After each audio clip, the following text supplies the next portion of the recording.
kami menyambut kasih karunia Tuhan yang Tuhan akan turunkan atas kami semua. Lord, we thank you for your grace that is in store for us, ready to be poured upon us. Biarlah firman Tuhan berbicara kepada kami. We pray, Father, may you speak to us through your word. Dalam nama Tuhan Yesus kami berdoa. In the name of Jesus we all pray. Amin. Saudara, tema pada pagi hari ini adalah doa dan kaitannya dengan kehendak Tuhan. The theme of today's message is prayer and the will of God. Mari kita membuka kitab Kejadian pasal 18. Will you please turn your Bible to the book of Genesis chapter 18. Kita akan mulai membaca dari ayat 22 sampai ayat 33. And we are going to read starting from verse 22 to verse 33. Mari kita baca secara bertanggapan. Let's read this responsively. Saya baca ayat 22, saudara menanggapi membaca ayat 23. I will read verse 22 and you will respond by reading verse 23 and so forth until verse 33. Verse 22, lalu berpalinglah orang-orang itu dari situ dan berjalan ke Sodom. Tapi Abraham masih tetap berdiri di hadapan Tuhan. Abraham datang mendekat dan berkata, apakah engkau akan meninggalkan orang-orang bersama-sama dengan aku? Verse 24, bagaimana sekiranya ada 50 orang benar dalam kota itu, apakah engkau akan melenyapkan tempat itu dan tidakkah engkau mengampuninya karena ke-50 orang benar yang ada di dalamnya itu? Jauhlah kiranya daripadamu untuk berbuat demikian, membunuh orang benar bersama-sama dengan orang fasik, sehingga orang itu seolah-olah sama dengan orang fasik. Jauhlah kiranya yang demikian daripadamu. Masakan hakim sedang budi di dalam tubuhmu? Verse 26, Tuhan berfirman, jika kudapati 50 orang benar dalam kota Sodom, aku akan mengampuni seluruh tempat itu karena mereka. Abraham menjawab, sesungguhnya aku telah memberanikan diri berkata kepada Tuhan, walaupun aku debu dan tanah. Verse 28, sekiranya kurang 5 orang dari ke-50 orang benar itu, apakah engkau akan memusnahkan seluruh kota itu karena yang 5 itu? Firman-Nya, aku tidak memusnahkannya jika kudapati 45 di sana. Lagi Abraham melanjutkan perkataannya kepadanya, sekiranya engkau belum didapati di sana, firman-Nya, aku tidak akan berbuat demikian karena yang aku lakukan. Verse 30 katanya, janganlah kiranya Tuhan murka kalau aku berkata sekali lagi, sekiranya 30 didapati di sana. Firman-Nya, aku tidak akan berbuat demikian jika kudapati 30 di sana. Katanya, sesungguhnya aku telah memberanikan diri berkata kepada Tuhan, sekiranya 20 didapati di sana. Firman-Nya, aku tidak akan memusnahkannya karena yang 20. 32 katanya, janganlah kiranya Tuhan murka kalau aku berkata lagi sekali ini saja, sekiranya 10 didapati di sana. Firman-Nya, aku tidak akan memusnahkannya karena yang 10 itu together. Lalu pergilah Tuhan setelah ia selesai berfirman kepada Abraham, dan kembalilah Abraham ke tempat tinggalnya. Mari kita kembali berdoa ya. Bapa, bukalah mata hati kami supaya kami mengerti firman-Mu. Please open our eyes and our hearts so that we may understand your word. Dalam nama Tuhan Yesus kami berdoa. In the name of Jesus we pray. Amen. Saudara, ada banyak doa yang dicatat di Alkitab. Ini adalah salah satunya. There are many prayers recorded in the Bible and this is one of them. Ini adalah doa Abraham untuk keponakannya Lot. The prayer of Abraham on behalf of his nephew Lot. Saudara, meskipun seolah-olah ini bukanlah sebuah doa, tapi tetap ini adalah doa karena merupakan dialog, pembicaraan antara Abraham dan Tuhan Allah melalui para malaikatnya. Even though it does not appear in the form of a prayer, it is still a prayer because it is a dialogue between Abraham and the Lord God through his angels. Nah, sebagaimana bisa kita lihat, doa ini unik karena doa ini bukan saja berisikan permintaan tetapi juga tawar-menawar. As we can see, this prayer is unique in that it contains not only asking but also bargaining. Nah, mari sekarang kita masuk melihat ayat ini, belajar tentang doa dan terutama belajar andil atau bagian atau peran kita di dalam kehendak Tuhan secara keseluruhannya. So let's delve into it and learn about prayer, specifically about the part our will plays in the overall will of God. Saudara, sebagaimana kita ketahui, Allah telah berfirman kepada Abraham bahwa Dia akan membuat Abraham menjadi bangsa yang besar dan memberkatinya.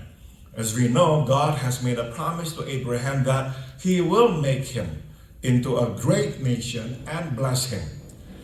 Nah saudara, 24 tahun kemudian Abraham dan Sarah masih belum mempunyai keturunan. But 24 years later, no child is born to Abraham and Sarah though. Nah, satu hari 3 orang datang mengunjunginya. One day, 3 men come to visit him. Abraham tidak mengenal ketiga orang ini, tapi dia mengundang mereka untuk singgah dan makan di tendanya. Not knowing who they are, Abraham still invites them to stop and have a meal in his tent. Nah, sewaktu mereka sedang makan makanan yang disiapkan oleh Sarah, orang-orang ini memberitahukan kepada dia bahwa di tahun yang akan datang, Sarah akan melahirkan seorang anak laki-laki. So it is when they are eating the meal prepared by Sarah, these men break the news that by the following year, Sarah will have given birth to a son. Nah, mari kita berhenti sejenak dan melihat sesuatu yang menarik di sini. So let's pause and see something interesting here. Mohon diperhatikan bahwa ayat-ayat ini, yaitu terutama di ayat 13, dimulai dengan perkataan Tuhan menampakkan dirinya kepada Abraham di dekat pohon terbantin di Mamre. Please note that the passage opens with, in verse 13, the Lord appeared to Abraham near the great tree of Mamre. Di ayat 10 dikatakan, and in verse 10 it says, kemudian Tuhan berkata, aku akan kembali kepadamu tahun depan dan Sarah istrimu akan mempunyai seorang anak laki-laki. Verse 10 it says, then the Lord said, I will surely return to you about this time next year, and Sarah your wife will have a son. Mohon diperhatikan saudara, sebetulnya Tuhan Allah sendirilah yang datang mengunjungi Abraham. You see, it is the Lord Himself who comes to visit Abraham. Para malaikat Tuhan ini menampakkan diri kepada Abraham dalam bentuk manusia biasa. Mereka berbicara, mereka tampil seperti manusia biasa, namun mereka mewakili Tuhan Allah. You see, these angels of God came as regular men. They look and speak like ordinary men, but they represent the Lord God Himself. Pertanyaannya adalah, so here's the question. Kapankah Abraham menyadari bahwa orang-orang ini bukan manusia biasa, melainkan malaikat Tuhan? When did Abraham begin to notice that these men were not mere men, but the angels of God. Saudara, kita tidak tahu karena memang Alkitab tidak memberikan penjelasannya, namun kita dapat menduga bahwa Abraham mulai menyadari bahwa dia sebetulnya sedang berhadapan dengan bukan orang biasa.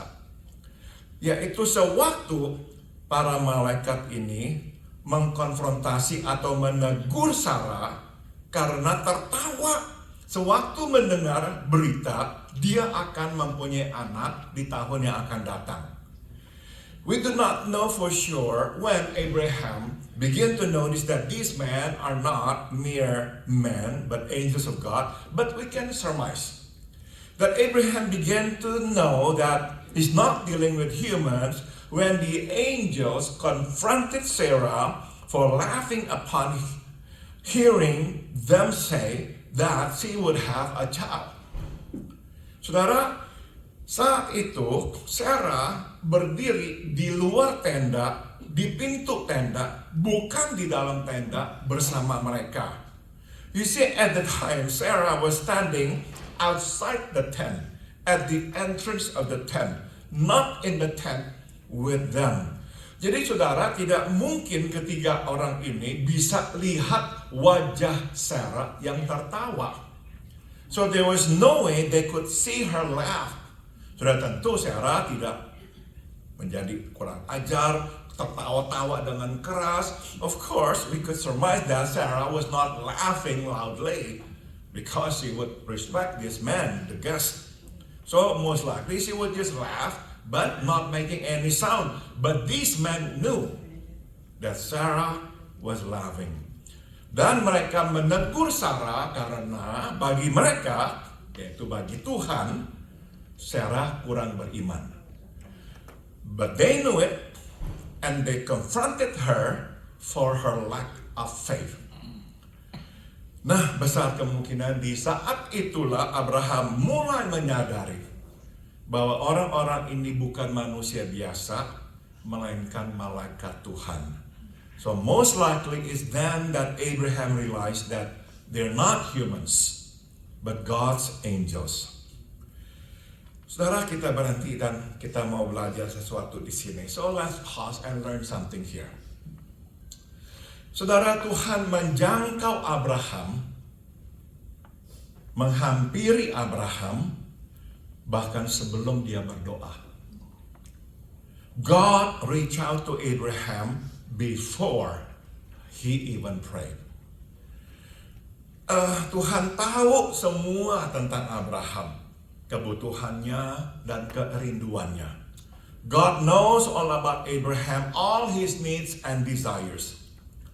24 tahun sebelumnya, Tuhanlah yang memanggil Abraham dan memberitahukan kepadanya tentang rencananya, yaitu membuat Abraham menjadi bangsa yang besar dan memberkatinya supaya semua bangsa di bumi ini akan diberkati melalui Abraham.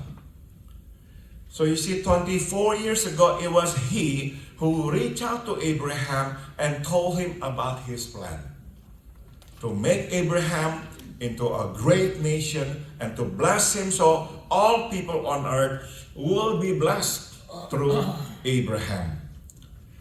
Nah, sekarang sekali lagi Tuhan menghampiri Abraham untuk memberitahukan kepadanya bahwa dia akan menjadikan itu kenyataan. And today once again God reaches out to Abraham to let him know that he will make that happen.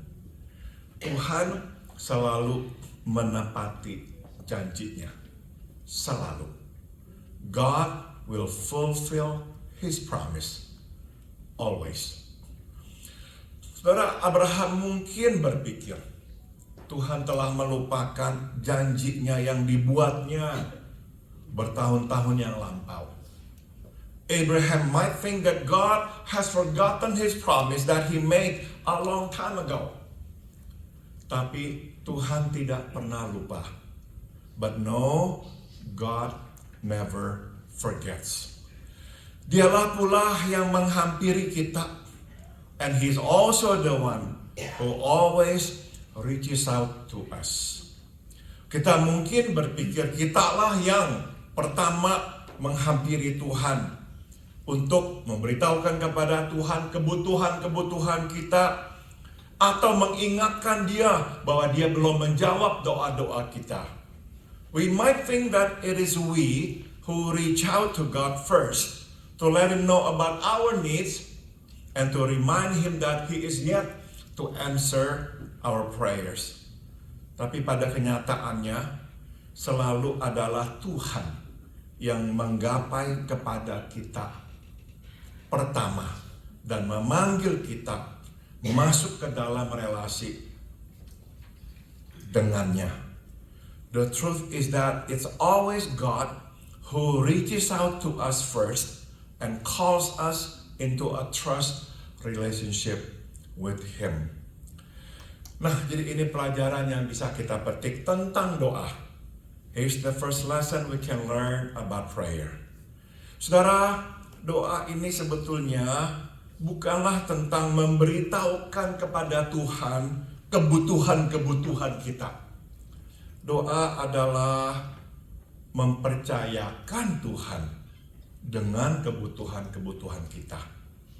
Prayer is not so much about letting God know of our needs as it is about trusting God with our needs. Singkat kata, doa bukanlah masalah atau hal tentang perkataan yang kita ucapkan kepada Tuhan. Simply put, prayer is not about word we say to God. Doa adalah tentang relasi kita dengannya. Prayer is about our relationship with God. Doa adalah tentang kepercayaan dan keintiman. Prayer is all about trust and intimacy. Saudara, bolehkah kita mengekspresikan perasaan-perasaan kita kepada Tuhan waktu kita berdoa? Can we show our strong emotions to God while praying? Boleh.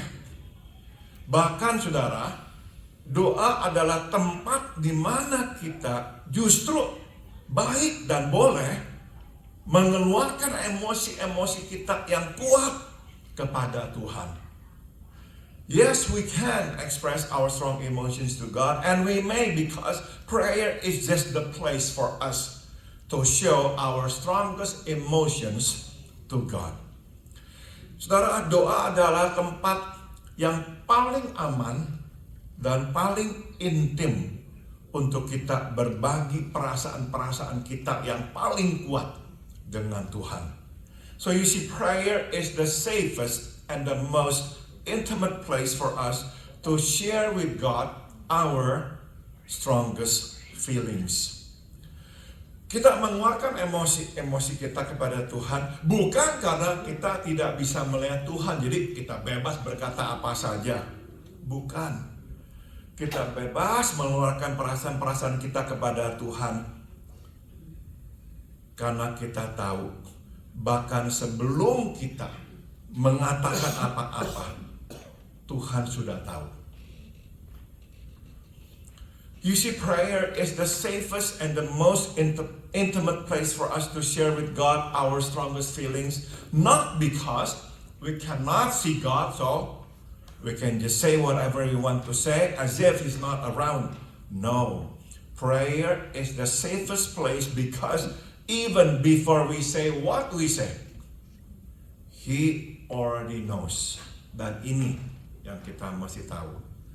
Meskipun Dia sudah tahu apa yang akan kita katakan, Dia tetap mengundang kita masuk untuk berdoa, untuk berbagi dengan Dia. And this is what we need to know. Even though God knows what we will say to Him, our strongest feelings to Him, He still invites us to share all our heart's desires with Him.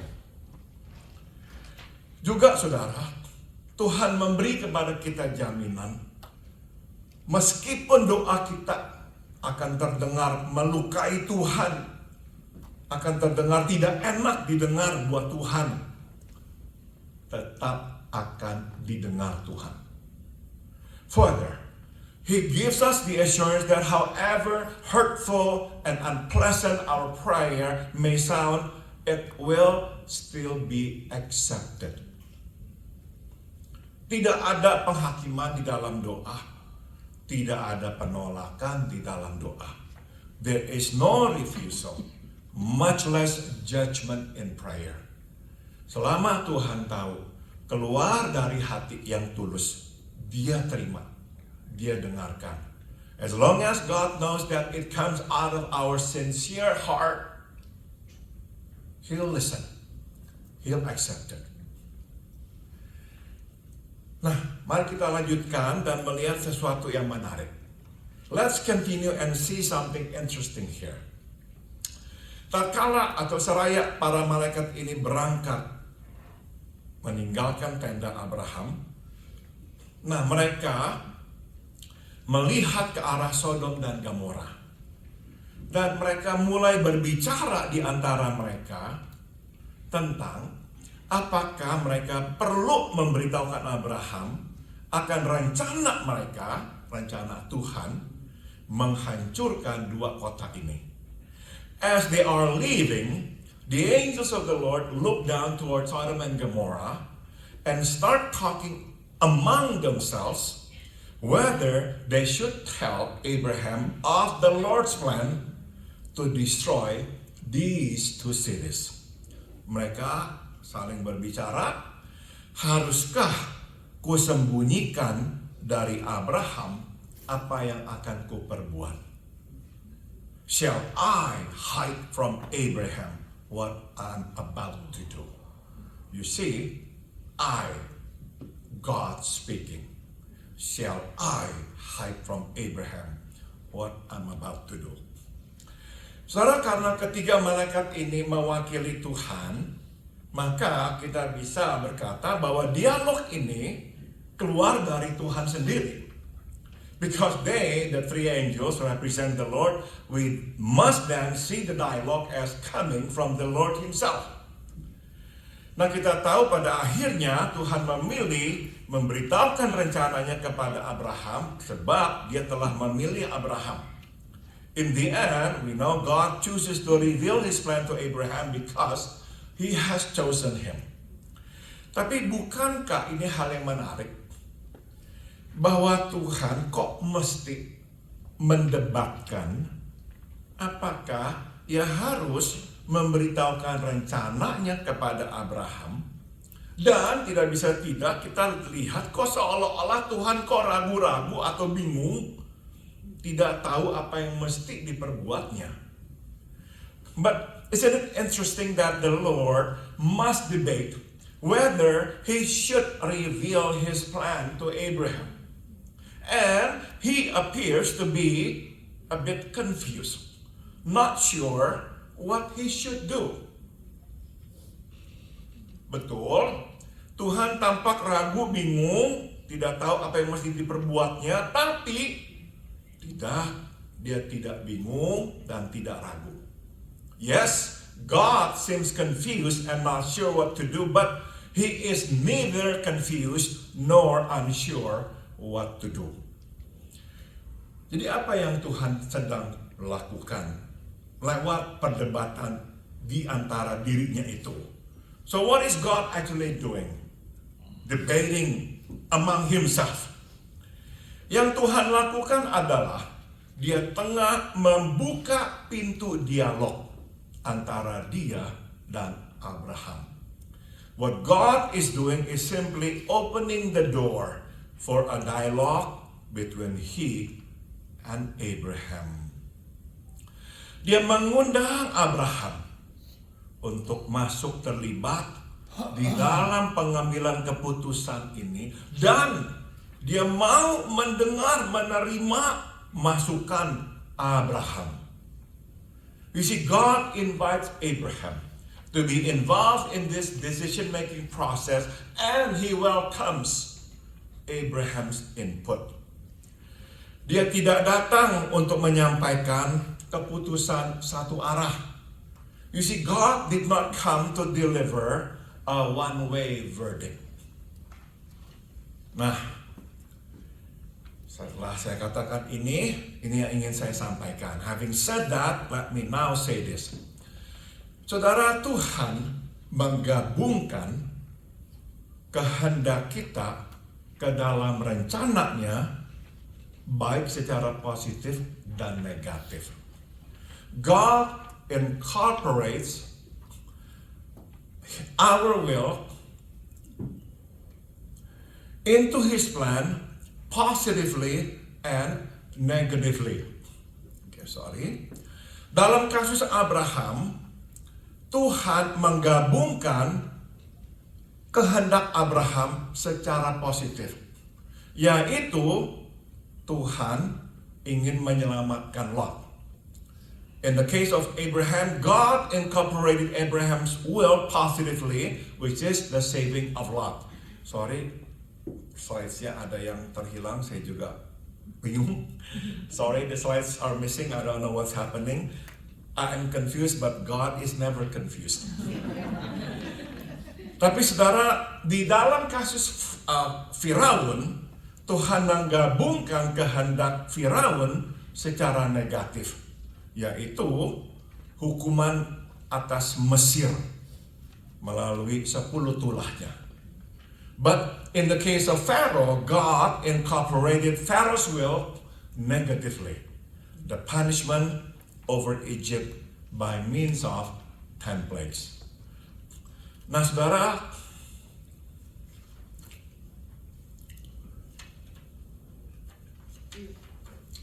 sekarang saya tahu apa yang terjadi. Saya melewati satu halaman. Now I know what happened. I skipped one page. Jadi, please bear with me. Let's go back.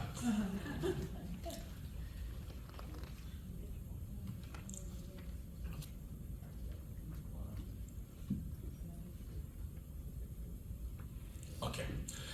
Pelajaran yang kedua yang bisa kita petik yaitu ini. Kehendak Tuhan tidak pernah melindas kehendak manusia. The will of God does not override the will of man. Kehendak Tuhan menggabungkan atau menampung kehendak manusia. The will of God accommodates the will of man. Saudara, Tuhan berdaulat penuh. Ada kalanya dia bertindak tanpa berkonsultasi dengan manusia, dan kadang bahkan berlawanan dengan kehendak manusia. God is sovereign, and at times He acts without consulting with man first and against man's will. Contohnya adalah Ayub. A case in point is Job. Tuhan mengizinkan setan, iblis, menyerang Ayub sampai dia kehilangan segalanya. A case in point is Job in the Bible. God did allow Satan to attack Job to the point of total loss. Saudara, Tuhan tidak berkewajiban mendengarkan masukan kita, apalagi menggabungkan kehendak manusia di dalam perencanaannya. Sebagai pencipta, dia mempunyai hak berbuat apa saja. You see, God is under no obligation to listen to, much less accommodates man's will. So as creator, God has every right to do that. Namun sebagaimana bisa kita lihat, Tuhan berbuat sesuatu yang berbeda dengan Abraham. However, as we can see, God was different with Abraham. Bukan saja dia menyingkapkan rencananya, dia pun menyambut masukan-masukan Abraham.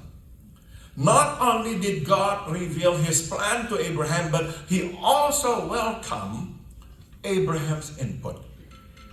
Bahkan saudara, kita bisa lihat di sini bahwa pada akhirnya Tuhan tetap memegang janjinya yang dia buat dengan Abraham. In fact, till the end, God kept His part of the deal He made with Abraham. Satu-satunya alasan Mengapa Tuhan tetap menghukum dan menghancurkan Sodom dan Gomora adalah karena yang dapat ditemukan orang benar di sana lebih dari 10 orang. 10 adalah jumlah yang diminta oleh Abraham.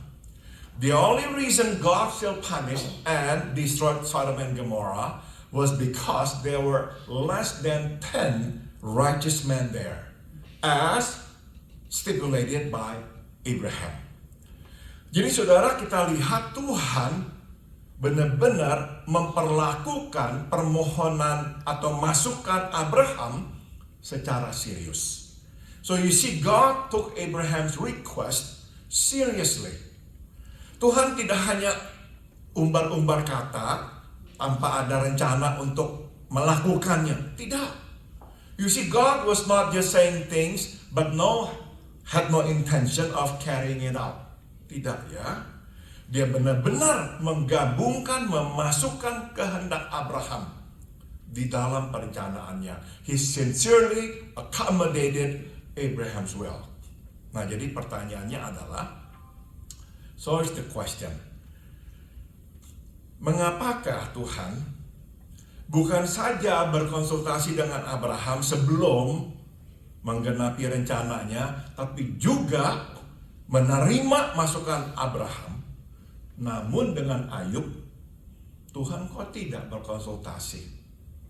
Why did God not only consult with Abraham before he carried out his plan, but also accommodated Abraham's will, yet with Job, he did not?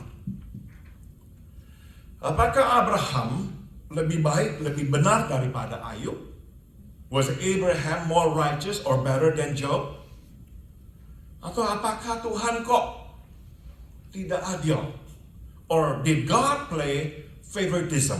Membeda-bedakan. Saudara, Abraham tidak lebih baik atau lebih benar daripada Ayub. Dan Tuhan tidak membeda-bedakan. Abraham was not more righteous than Job, and no, God did not play favoritism. Saudara, alasannya adalah karena Tuhan mempunyai rencana yang berbeda buat mereka. The reason was because God had a different plan for them. Tuhan telah memanggil Abraham menjadi nenek moyang umatnya Israel. God had called Abraham to be the forefather of his people Israel. Dan Sodom dan Gomora adalah berada di tanah Kanaan, tanah yang Tuhan janjikan. And it so happened that Sodom and Gomorrah were in the land of Canaan, the promised land. Dan Lot yang tinggal di Sodom dan Gomorrah adalah keponakan Abraham. And further, Lot, who lived in Sodom and Gomorrah, was Abraham's nephew. Jadi dia adalah bagian dari rencana Tuhan buat Abraham. So he was a part of God's plan for Abraham. Itu sebab Tuhan membukakan rencananya kepada Abraham. Hence, the Lord God revealed His plan to Abraham. Tapi saya kok yakin ada lagi alasan lain. Mengapa Tuhan menyingkapkan rencananya kepada Abraham dan menggabungkan kehendak Abraham masuk ke dalam rencananya. But I believe there is another reason why God revealed His plan to Abraham and incorporated His will, Abraham's will, into God's will or God's plan. Yaitu ini, saudara.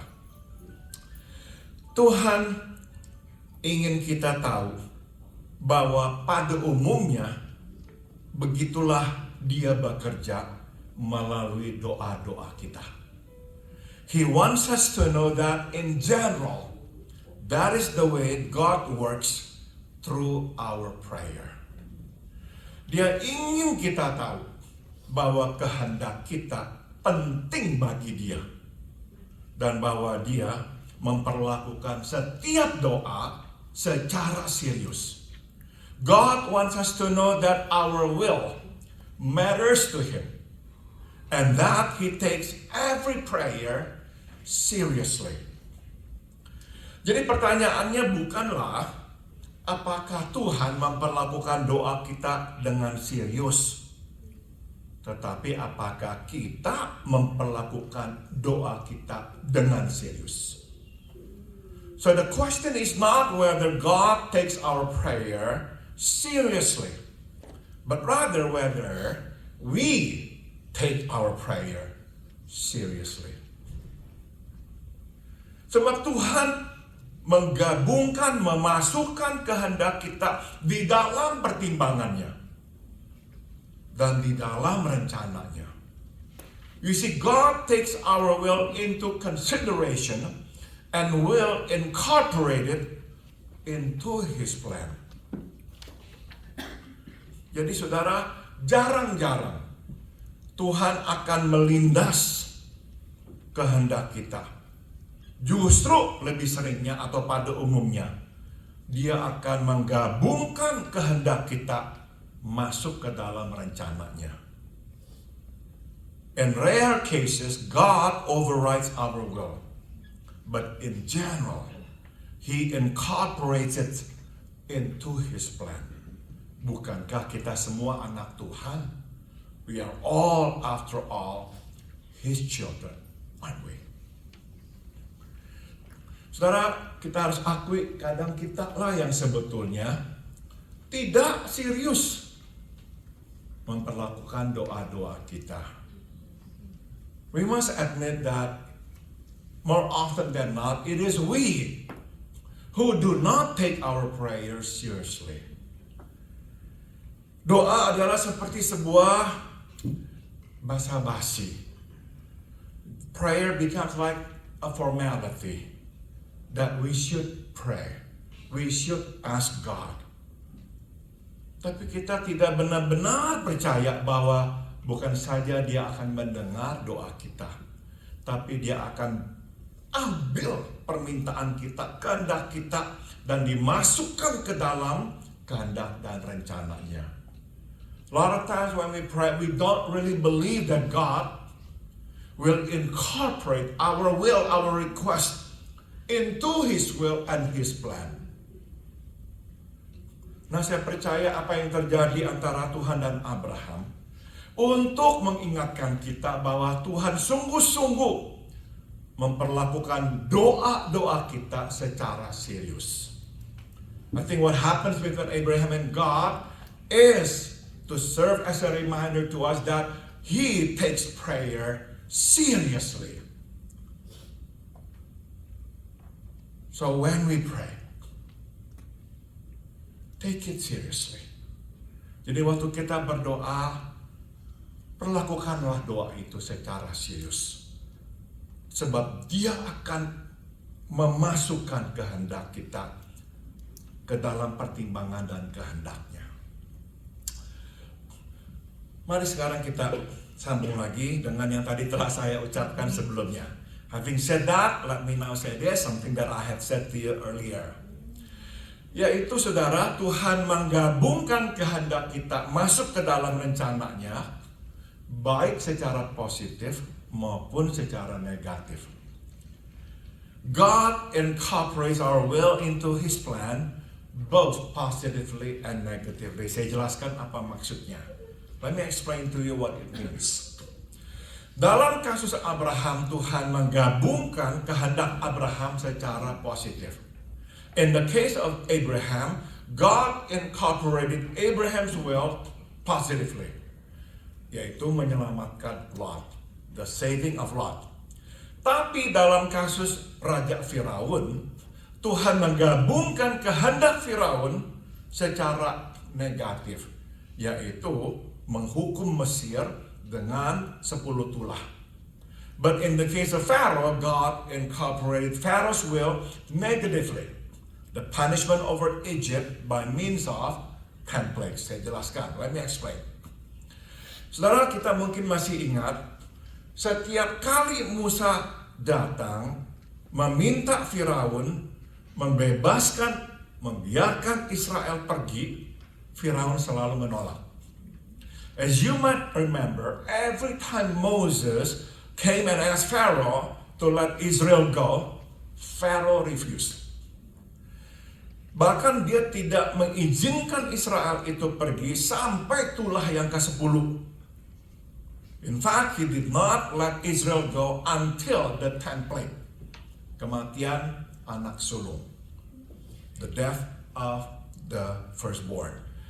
Nah, yang menarik adalah di Alkitab dikatakan Tuhanlah yang mengeraskan hati Firaun untuk menolak permohonan Musa.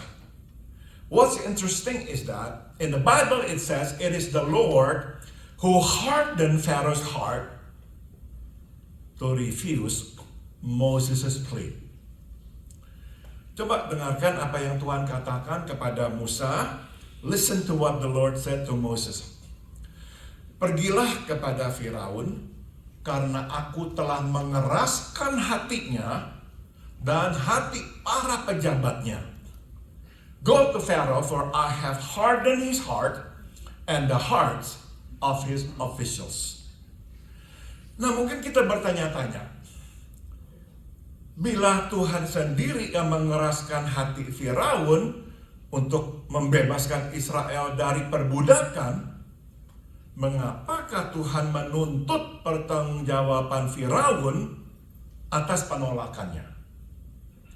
Perhaps we're wondering if it was the Lord himself who hardened Pharaoh's heart to let Israel free from slavery. Why did God hold Pharaoh responsible for his refusal? Inilah jawabnya. Here's the answer. Karena itu juga adalah kehendak Firaun, tidak mengizinkan Israel pergi. And the answer is because it was Pharaoh's will to not let Israel go. Saudara, singkat kata, Tuhan menuntut pertanggungjawaban Firaun karena memang itu adalah kehendak dan pilihannya, pilihan Firaun, tidak membiarkan Israel pergi.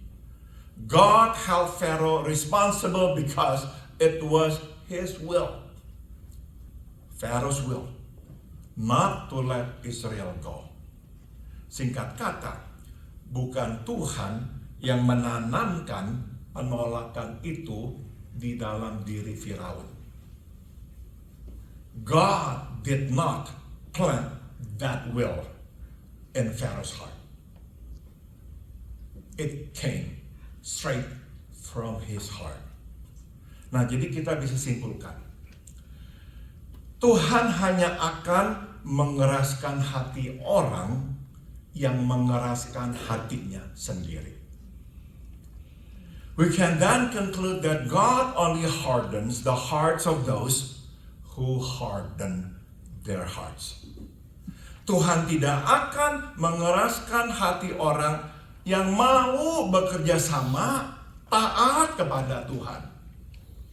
God does not harden the hearts of those who want to cooperate with Him.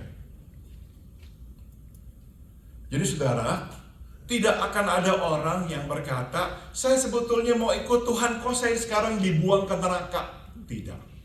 So nobody at the end and the judgment can ever say to God, Lord, I want to follow you, but why are you throwing me into hell now? Oh no. Barang siapa mau mengikutnya akan dipanggilnya. Barang siapa memang tidak mau mengikutnya, tidak dipanggilnya. Whoever wants to follow him, he will call. Barang siapa tidak mau mengikutnya, dia tidak akan panggil. But those who don't want to follow him, he will not call. Jadi saudara, Tuhan menggabungkan, memasukkan kehendak Firaun, tidak membiarkan Israel pergi dari Mesir, ke dalam rencananya untuk membebaskan Israel keluar dari Mesir, membawa mereka ke tanah yang Tuhan janjikan. So you see, God incorporated Pharaoh's will to keep Israel in Egypt into his plan to deliver Israel from Egypt and to bring them to the promised land. This is what I call God incorporates our will into his plan negatively. Saudara, kehendak kita selalu mempunyai andil bagian di dalam kehendak Tuhan. Dan doa kita yang mewujudkan kehendak kita berbagian mempunyai andil di dalam rencana Tuhan. Our will always plays a role in the will of God. And our prayer plays a role in the plan of God. Coba kita ingat-ingat yang pernah kita doakan. Mungkin sudah lama. Try to think back. Prayers that we raised to the Lord a long time ago. Dan lihat hidup kita sekarang. And look at our lives now. Saya kira saudara akan berkata, iya ya. Ternyata yang saya doakan dulu, sekarang saya terima. Bahkan yang saya terima lebih daripada yang saya harapkan. I'm sure many of you will say, come to think about it, isn't it true?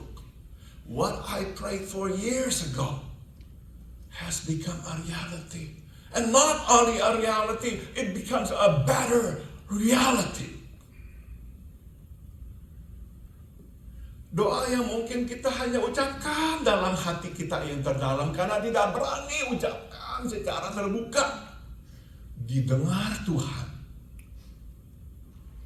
dan digenapi Tuhan hari ini.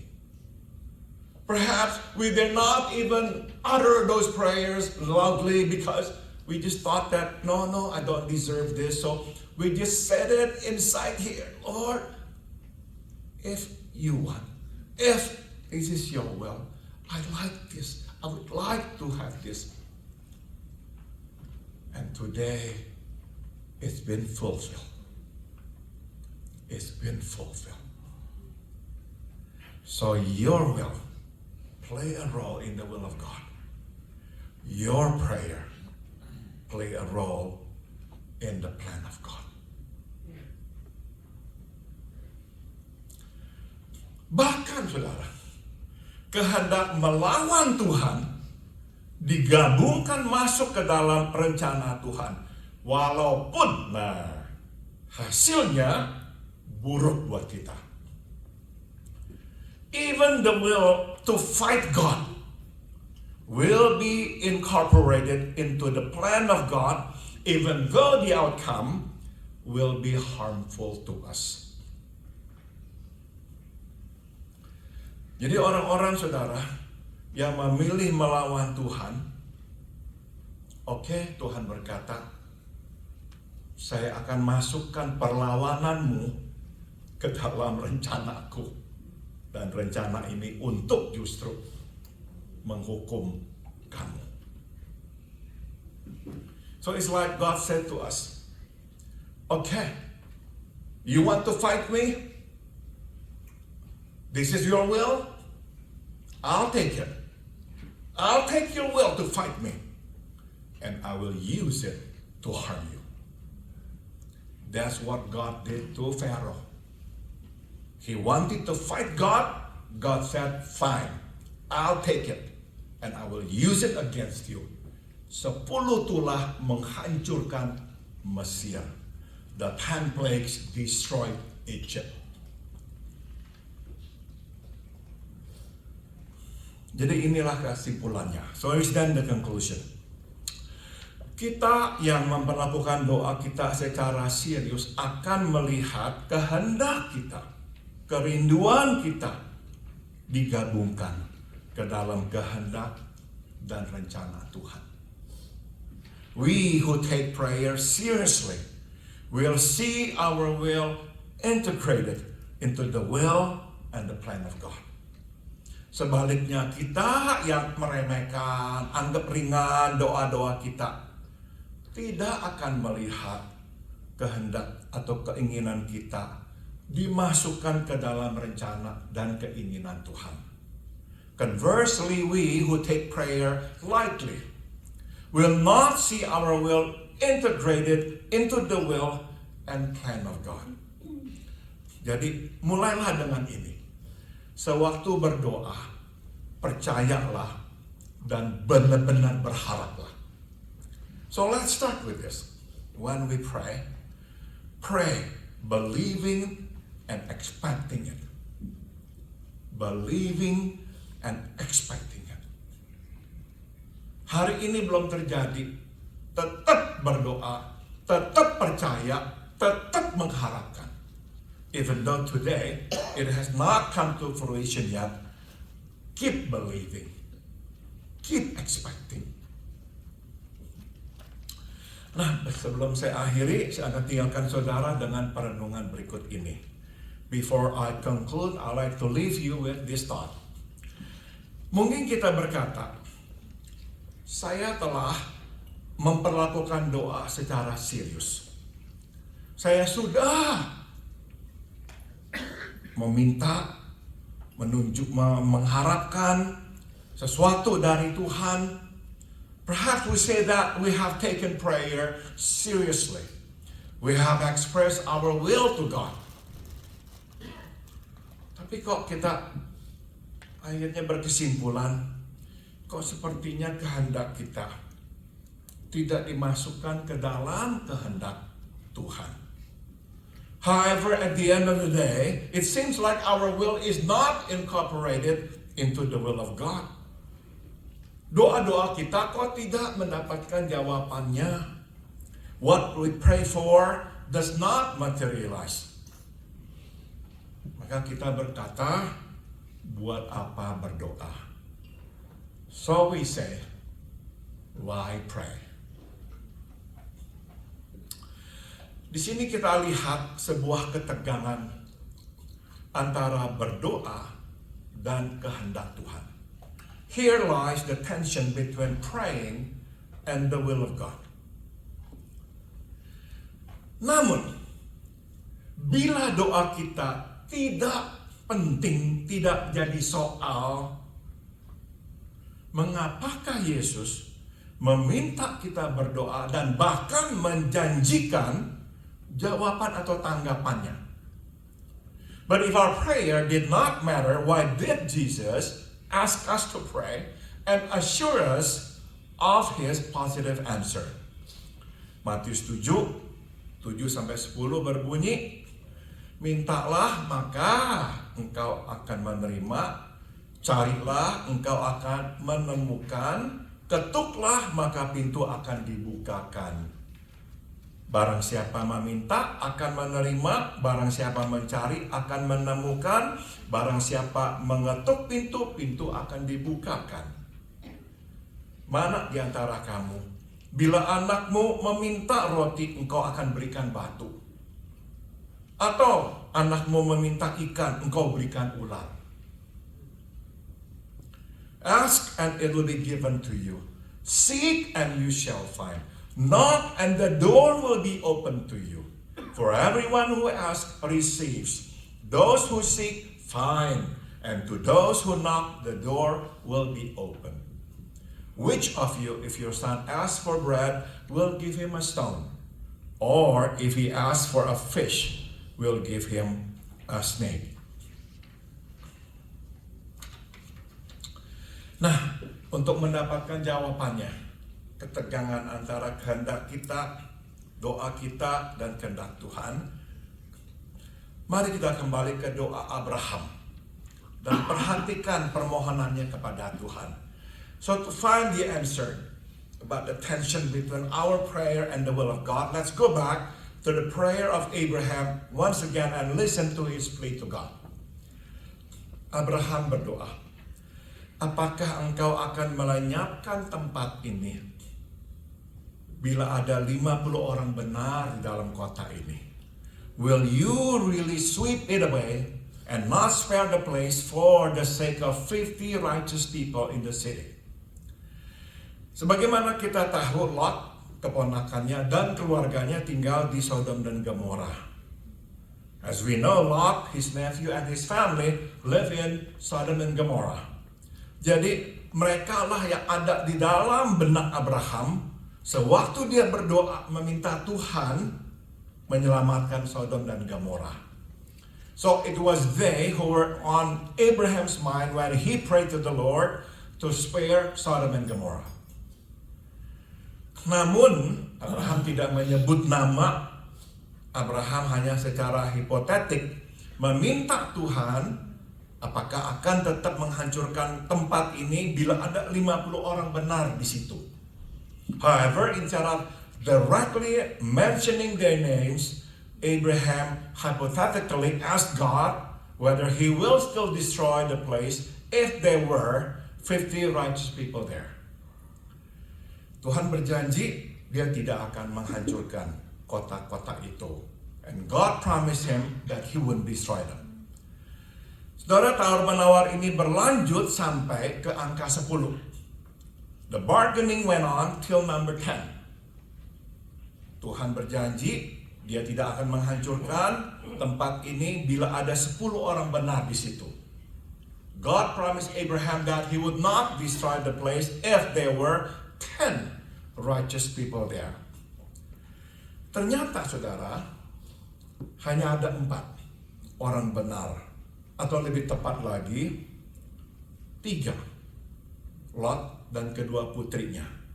Karena istrinya Lot menengok ke belakang dan dia menjadi tiang garam. It turned out there were only 4, or more accurately there were only 3, Lot and his 2 daughters, because his wife looked back and she became a pillar of salt. Ada 2 hal yang terjadi. A couple of things happen here. Pertama, Tuhan tidak memberi kepada Abraham apa yang dimintanya, yaitu agar Tuhan menyelamatkan, tidak jadi menghukum Sodom dan Gomora. First, God did not give what Abraham asked for, that God would spare Sodom and Gomorrah. Tetapi Tuhan memberi kepada Abraham apa yang diinginkannya, yaitu menyelamatkan Lot, keponakannya, dan keluarganya. But God gave what Abraham longed for, that God spared Lot, his nephew, and family. Apakah Abraham menyebut Tuhan selamatkanlah Lot? Tidak. Did Abraham say the name of Lot? Please save my nephew Lot. He did not. But God knew what's in his heart. Tapi Tuhan tahu apa yang ada di hati Abraham. Dia sayang keponakannya. Dia nggak mau sampai ada apa-apa dengan keponakannya. God knew Abraham loved Lot. He didn't want anything bad to happen to Lot. Jadi meskipun Abraham minta Tuhan menyelamatkan Sodom dan Gomora, tapi Tuhan tahu kerinduan Abraham. Tuhan, selamatkanlah keponakan saya Lot. So even though Abraham asked for God to spare Sodom and Gomorrah, but God knew what Abraham really wanted, longed for. Please save my nephew Lot. And that's what God gave. Dan itu yang Tuhan berikan. Kedua, Tuhan memasukkan kehendak Abraham ke dalam pertimbangannya, tapi Tuhan tetap menjalankan rencananya. God took Abraham's will into consideration, but God's will carried on as planned. Jadi ini pelajaran yang bisa kita petik. Bagian atau tugas kita adalah berdoa. Meminta kepada Tuhan apa yang kita anggap penting. Tugas Tuhan memberi kepada kita apa yang paling penting. Our part is to pray. To ask God for something we think is important. God's part is to give us what is most important. Namun, untuk Tuhan memberi kepada kita apa yang paling penting, kita harus memulainya dengan berdoa. Membawa kehendak kita kepadanya. But for God to give us what's most important, we must start with prayer. Bringing our will to Him. Sewaktu Santi dan saya berada di Indonesia 2 bulan yang lalu, kami berkesempatan berbicara dengan Saudari Herwi melalui video call. Saudari Herwi adalah teman kami yang sedang menjalani perawatan di Kota Magelang di Jawa Tengah, pengobatan kanker. Herwi is a friend of ours. She is now in Magelang, Central Java, undergoing treatment for her cancer. Nah, saudara, dia waktu bercerita memberitahukan kepada kami bahwa Tuhan memberi dia kesempatan untuk melayani pasien-pasien kanker yang lain. She excitedly told us that she had opportunities to minister to other cancer patients. Dia berdoa buat mereka. Dia memeluk mereka. Dia tahu pelukan adalah ungkapan kasih yang dibutuhkan mereka.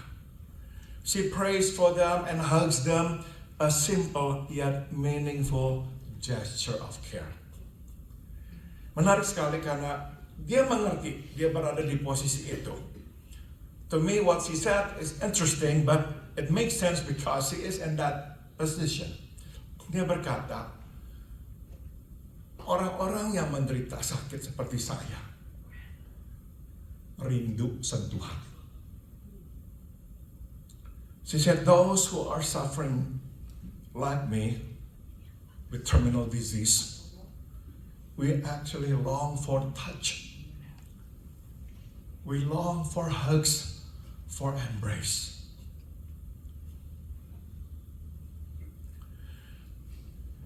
Tapi kita juga harus mengakui kadang kita waktu bersama dengan orang yang sakit berat, kita itu tiba-tiba menjadi formal, ya kan?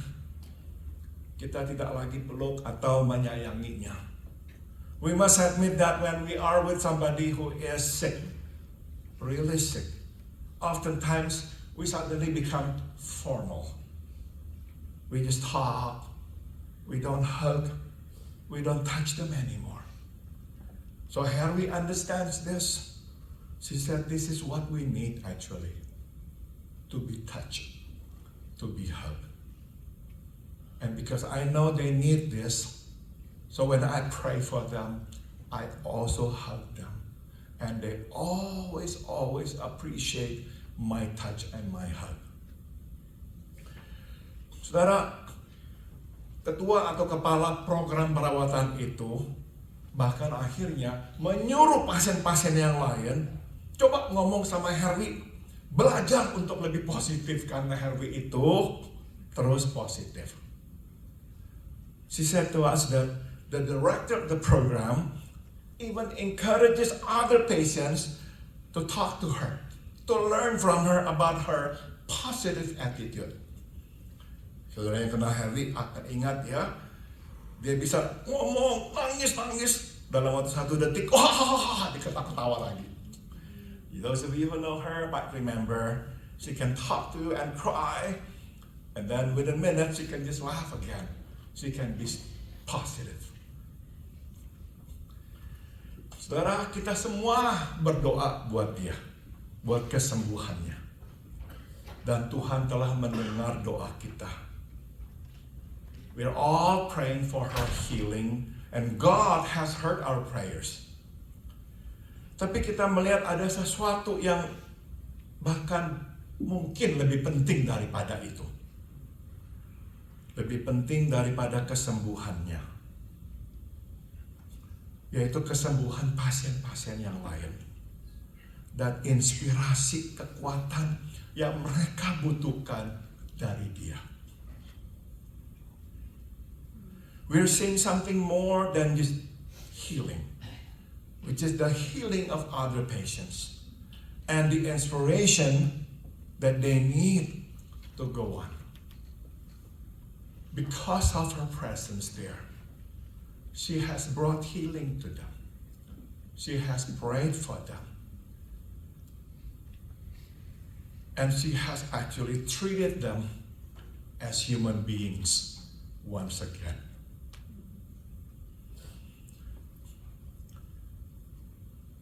Kehendak Herwi dalam pertimbangan Tuhan, dia bertahan, dia masih kuat, dan rencana Tuhan yang lebih besar dijalankan lewat kehidupannya di sana. Herwi's will is taken into God's consideration. Each day she's getting stronger. Yes, she has her up and down. And God's bigger plan is being carried out. Ada orang lain yang butuh doa, butuh kasih, maka Tuhan menempatkan Herwi di sana. There are others who need prayers and care, so He placed Herwi there. Melaluinya Tuhan memberitahu kepada mereka bahwa Tuhan sayang mereka. Dan Tuhan tidak meninggalkan mereka. Through her, God lets them know that God cares for them and that He does not abandon them. Apakah mudah? No. Has it been easy? Not at all. Tapi saudara, kita bisa lihat di sini. Doa kita dan rencana Tuhan menciptakan sesuatu yang indah. But as you can see, our prayers, Herwi's prayers, and God's plan have created something beautiful in that house in Magelang, in the lives of all those patients. Something beautiful is going on because of our prayer. Because of God's will. Amen. Mari kita masuk dalam doa. Jamahan Tuhan indah sekali. Jamahan Tuhan indah sekali. Bila ku hampirinya, Dia jamah diri saya. Jamahan Tuhan indah sekali. Jamahan Tuhan indah sekali. Jamahan Tuhan indah sekali.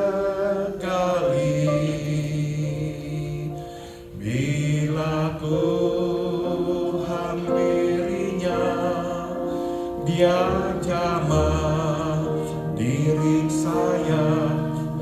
Jamahan Tuhan indah sekali.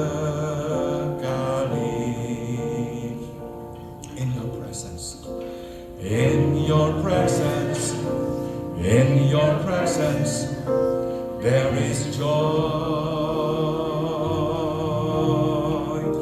In your presence, there is love.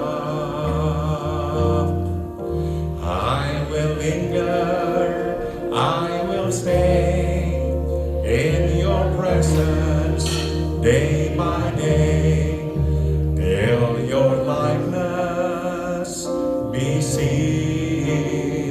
in me. Hadiratmu, hadiratmu penuh damai. Hadiratmu, hadiratmu penuh suka. Ku mau duduk selalu di hadiratmu Tuhan, sampai Yesus nyata di dalamku. Inilah doa kami, makin kami berdoa, makin Yesus nyata dalam hidup kami. Lord, this is our prayer. The more we pray, may you become more real in our lives. Itu saja Tuhan, itu saja. Everything else will be taken care of. Prayer is not about giving you a laundry list. What you want, what we want, and we want you to fulfill them, to give them to us. No, no. It's not about a laundry list. It's about trusting you with our laundry. In the name of Jesus, we all pray. Amen. Thank you.